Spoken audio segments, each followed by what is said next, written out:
All right, Shalom to Brother Shamar from the Phoenix camp. With that being said, I want to give all honor, glory, and praise to Yahweh, Bahasham Yahweh Shai, Bahasham Wakakadash. Double honor to the elders of Great Millstone, and peace and salutation to the brothers doing this work in truth and sincerity.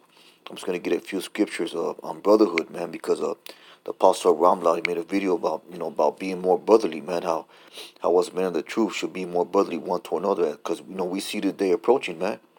So we're going to have to establish and strengthen those bonds that we have, among the brotherhood, man. This I'm going to get Romans 12 and 10. It says, be kindly affection one to another with brotherly love and honor, preferring one another. So this is the scripture speaking, man. See what that word of affection means. It means the mutual love, loving affection, prone to mutual love of parents, children, and wives and husbands. Loving affection, prone to love, loving tenderly, chiefly the reciprocal tenderness of parents and children. Affection.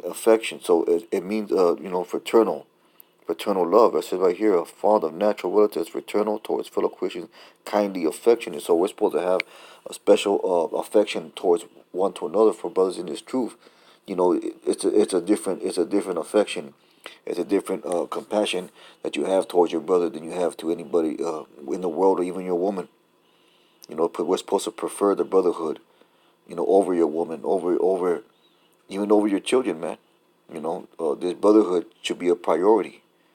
These are priorities, man. It's not saying you don't love your woman, you don't love your children, but there's a priority to this thing, man. And that priority always has to be for the truth. Read that back again in Romans 12 and 10. It said, be kindly affectioned one to another with brotherly love in honor, preferring one another. So we're supposed to prefer one another. That means that, you're not supposed to put yourself over another brother, I mean, there's order and there's rank, but you're not supposed to you're not supposed to be like the people in the world, because that's what the people in the world do. They try to get over one another. But brothers in this truth, we're supposed to have a different example, a different mentality when it comes to dealing with the other brothers in your camp, man. And that doesn't mean that you have to be best friends with every member of your camp. It just means that you're supposed to have that mutual trust and respect towards one another, man. That means that they know there's no backbiting or murmuring or schisms or isms within the camp, man, because that's not being of one mind, you know. So I'm gonna get Philippians 2 and 2.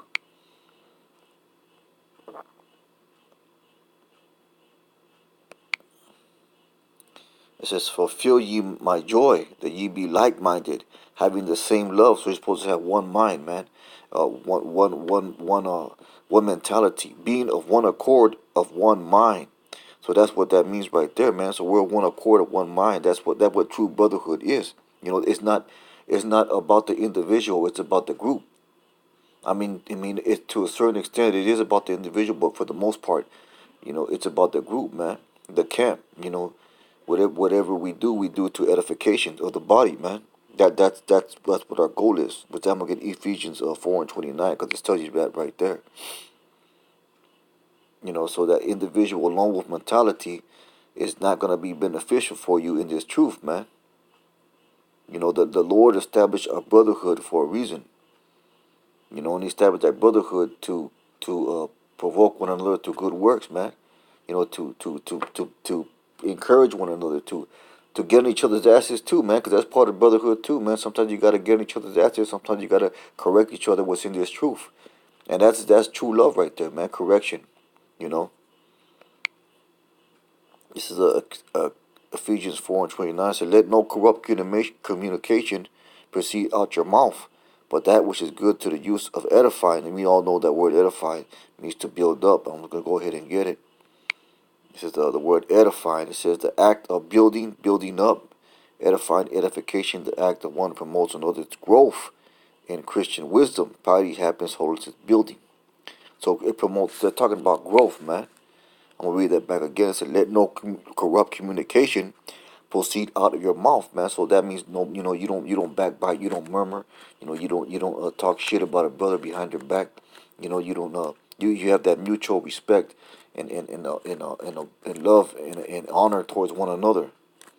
Let no corrupt communication, Salaki, let no corrupt communication proceed out your mouth, but that which is good to the use of edifying. So if you got something to say, man, whatever we say to another brother, we got to be careful what we say. Because some brothers are strong in the faith and some brothers are weak in the faith, and you got to mind those brothers that are weak in the faith, man. I'm gonna get that scripture real quick. I think it's this is Romans 14:1. It says, "Him that is weak in the faith receive ye, but not to doubtful disputations." So there's different levels to this thing, man. There's different levels to this truth, and there's some brothers that are strong in the faith, that have that great measure of faith, you know, and there's other brothers that are weak in the faith, but nevertheless they have faith, and we're supposed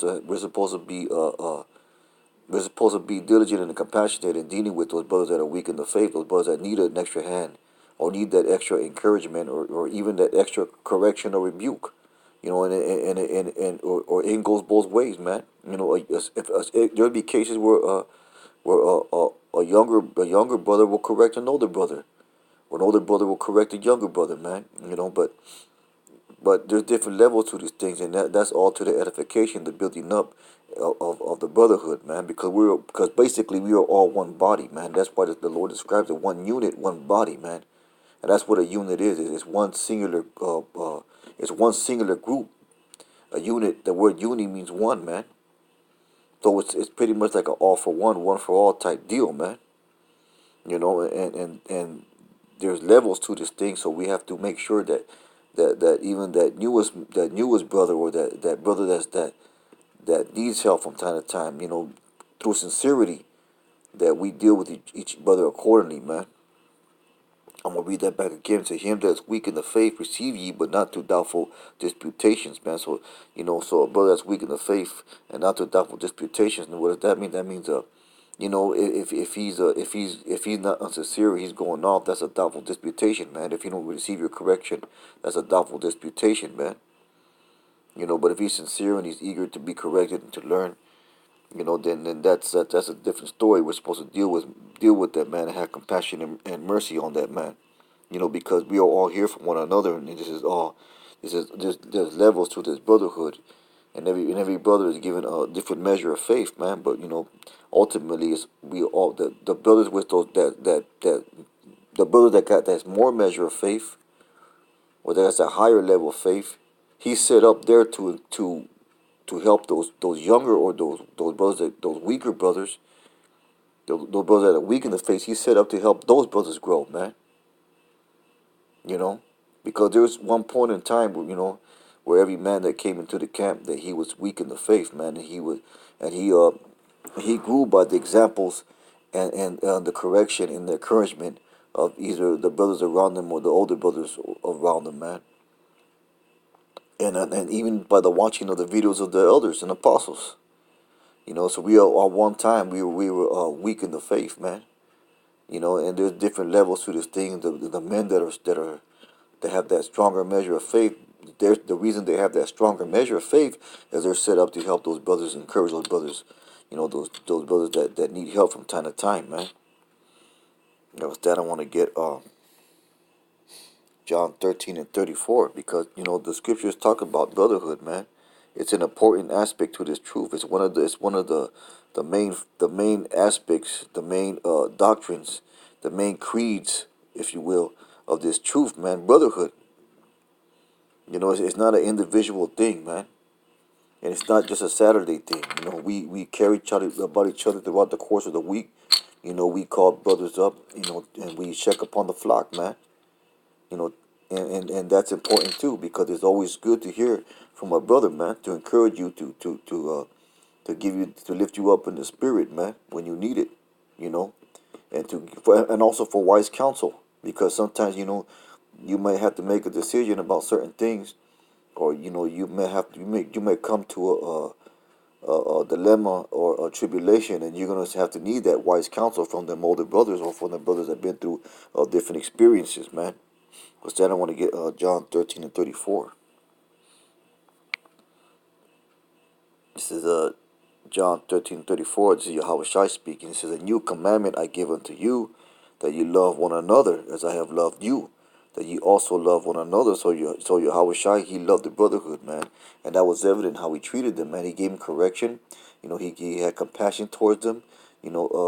Sometimes he was frustrated with them, man, with the apostles, but nevertheless he loved them, man. Nevertheless he loved them, and he called them, he taught them, he edified them, he built them up, he gave them tasks and missions to do.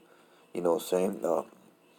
And he knew that they were weak, and if they knew that they weren't spiritually on the level as him, so he was there to build them up also, man. You know, so that's what it is, man. We take the sample of Yahweh Shai. Run that back again. It says John 13:34 says, a new commandment I give unto you, that ye love one another as I have loved you, that ye also love one another, man. So we're supposed to have love to one another as Yahweh Shai had love to his disciples, his apostles, man. That example. But this shall all men know that you are my disciples, if ye have loved one to another. That's going to be one of the calling cards, one of the marks of a man in this truth, of a man of the Lord. A man of the Lord is going to have a love and mutual respect towards his brother. And talking about, I'm not talking about just anybody. I'm talking about the brothers that you on the line with, man. The sincere brothers, man. Brothers that that are sincerely striving for this truth. Read that back again. It says by John 13:35, it says, by this you shall know that you are my disciples, if you have love one towards another, man. So that's basically what it is.